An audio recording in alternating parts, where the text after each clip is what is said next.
Gibson of the International Secret Police.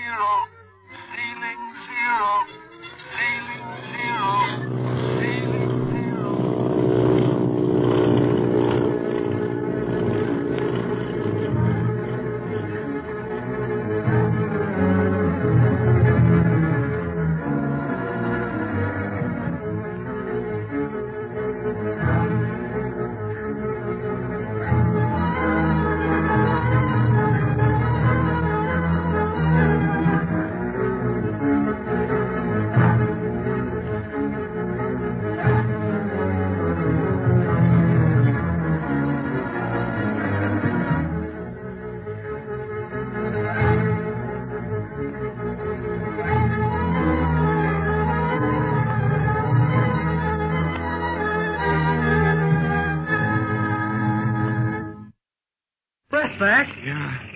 I'm all right now, kid. Is the automatic pilot still on, Barney? Yeah, and believe you me, it's the only thing that saved us from going into a spin. Come on out then and tell us what happened. And you, Chang, not a false move. No, Chang will be good. Make big mistake. Should I handcuff him, Clint? You better, Bob. Don't want to take any more chances with him. Anything I can do, Clint? No, Doctor. You stay back there with Gene until we question this man. Yeah, okay, Clint. Here I am, but just let me get my hands on that Chang guy for a minute, will you? Oh, wait a minute. Take it easy, Barney. This plane isn't big enough for a fight. Well, the pilot's compartment is even smaller, and he tried to start one in there. Might have finished it, too, if Speed hadn't come along when he did. Yeah. I opened the door, and Chang had Barney around the neck, choking him. It all happened so quick. I tell you, it was lucky for all of us that I'd switched to the automatic pilot. If I'd had the stick, we sure would have taken a dive. Are you all right now, Barney? Yeah, thanks, Bob. Except I might carry some bruises around on my throat for a while. Boy, what a grip that Chang's got. I had a socking to make him let go Barney's throat, and then he pulled a knife. Well, Chang must be the man who knocked Ying out at the airport. Sure he is. Must have waited until the ground crew was out of the way and then slipped in, socked Ying, and hid himself in the supply compartment. He knew no one had looked in there before we took off, and it was up near the nose of the ship, too. Right handy to the pilot's compartment and my neck. Yeah. Why did you try it, Chang? Oh, don't know. Don't remember anything until you call me. Nah, don't try to pull that don't remember stuff. We've been forgotten by experts until we used a little force on their brains. That made them remember. Where'd you go when you escaped from the Octopus, the secret hangar? And how'd you escape? Now, wait a minute. Hold on all of you. One question at a time, boys, or we won't be able to make heads or tails out of Chang's answers. Now then, first of all, Chang, how did you escape from the room at the hangar? Come on, now, no tricks. Tell the truth. Yes, there is secret tunnel in hangar office. Must use it to get headquarters from plane. The Octopus headquarters? Boy, we was on the verge of finding it, and then we hop off for Tibet. Now, the Octopus himself concerns us more than his headquarters, Barney. Particularly since I believe he'll establish a new base of operations in Tibet. Now then, Chang, have you contacted the Octopus since we last saw you? Oh, no. He's stalling you, Clint. Don't let him get away with it. Don't you worry, Barney. I know he's stalling. Now, come clean, Chang. Why be loyal to a man who would send you down in a plane crash to satisfy his lust for revenge? Your life is safe with us, even though you are our prisoner. Now, that's more than it'll be if the Octopus ever gets his hands on you again. No, please. Chang cannot tell more. Looks like you're wasting your breath, Clint. Yes, and maybe time, too. Because if Chang did get in touch with the Octopus, maybe he's altered his course. Maybe he and his planes won't land at Black Pass after all, but somewhere else in Tibet. Yeah, but there's one thing the Octopus forgot when he told Chang to stow away aboard this ship, Clint. And that was the automatic pilot. That's the thing that saved our lives. Yes, you're right, Speed. Just another illustration that every criminal, no matter how smart or careful he is apt to overlook some small but important detail that may end his life or save the lives of his enemies. You just said you thought the Octopus ordered Chang to stow away aboard this crate, kid. How'd you figure that? Chang says he ain't contacted him. Do you believe that, Barney? No, but why don't you? I was kind of put myself in his shoes, trying to figure out what I'd do if I was working for a criminal like the Octopus. And I finally decided that I'd try to reach him and let him know what's happening, even though it meant admitting that I had a hand in telling on him. Well, that's good work, Speed, but we haven't time for the finer points of police work now. Oh, Barney, take care of Chang while I get my bearings and head for a landing. Landing? What for? Well, we should be near Chungking now. That's another base of the International Secret Police. It's a little off our course, but I want to deliver Chang over to the captain there with orders to continue questioning him until he confesses everything. And meantime, we can continue on to the Black Pass on the bare chance that Chang may have been telling the truth. That he hasn't gotten word of our pursuit to the Octopus. Chang can say no more. Believe Chang. Believe you? After skipping out on us once and then trying to choke me while I'm flying a plane? What a sense of humor.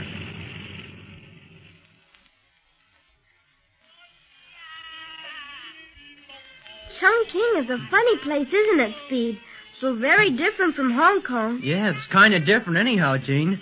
For one thing, Hong Kong's under the British government. Chongqing is under Chinese. Well, yes. This place is typically Chinese, while Hong Kong is more cosmopolitan. People of every country and race rub shoulders there, but Chongqing, being in the interior, is more isolated. It looks like they're having some sort of parade in the street over there. Looks like a dragon festival to me. See the dragon, Gene? With one fella under his head, moving his eyes and making smoke come out of his nose and mouth, and the other fella's under the canvas that's supposed to be his body. Yes. That dragon's face sort of scary. He shouldn't. He's a good dragon. Supposed to scare away evil spirits. How is it that you know so much about the dragon dance, Speed? I've seen a lot of them in San Francisco, Dr. Kingsley. At least I guess it's the same dance. Dragons all look alike to me. As bad as that dragon is, he's beautiful compared to the octopus. I'll say so. Golly, I wish Clint, Barney, and Bob had come back. Well, it takes time to deliver a prisoner, Speed. You'll have to tell the local representative of the secret police something of what's happened during the past few weeks. Yeah, I know. But I'd like to get started for Tibet again. The longer we're aground, the more of a chance the octopus will have of getting away from us. Oh, dear. After seeing what the octopus does to try and get rid of you and Clint and Barney, I'm not sure that you ought to ever catch up with him, Speed. You mean you think we ought to give up the search, Gene, and let a criminal like that do what he pleases just because we're afraid we might get hurt? No, not that exactly. But I'm so afraid for you all, Speed. You needn't be, Gene. Why, look at all the adventures we've had since we first met you in Honolulu. And you've even been in some of the tight corners with us.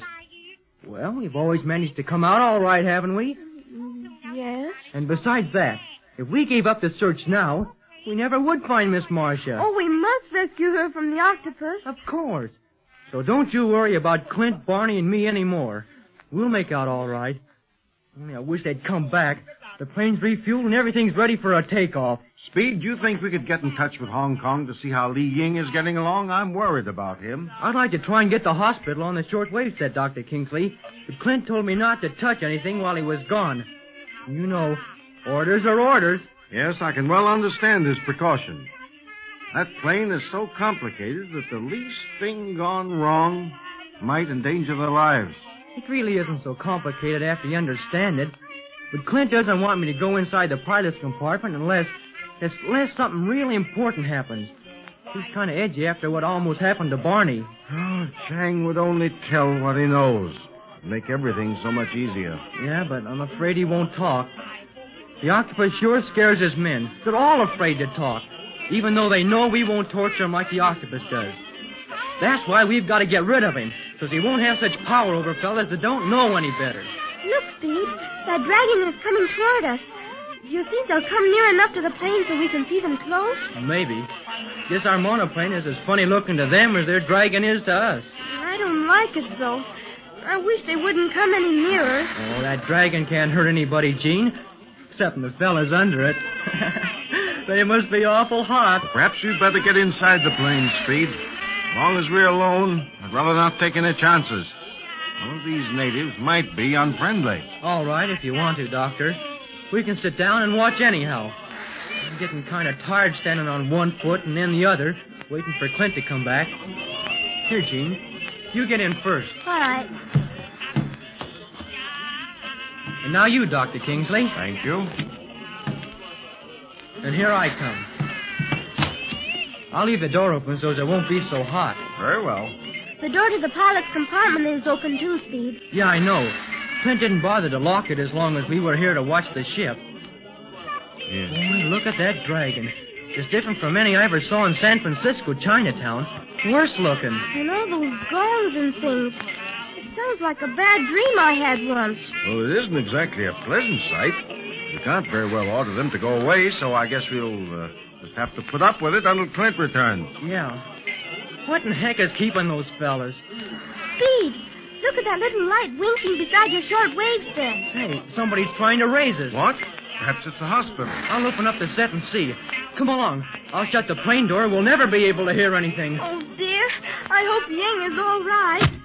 Might be Ying himself, wishing to reassure us of his recovery. Here we are. I'll turn it on now.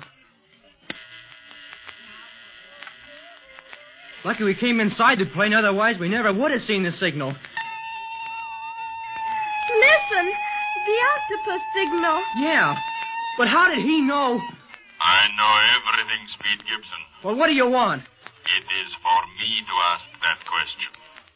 Do you want to see your uncle and the others again? Oh, Daddy. Clint, what have you done to him? Where is he? If you wish to find out, follow the dragon. The dragon? Outside your plane. Follow the dragon, Speed Gibson. If you ever want to see your uncle, Clint Barlow, alive.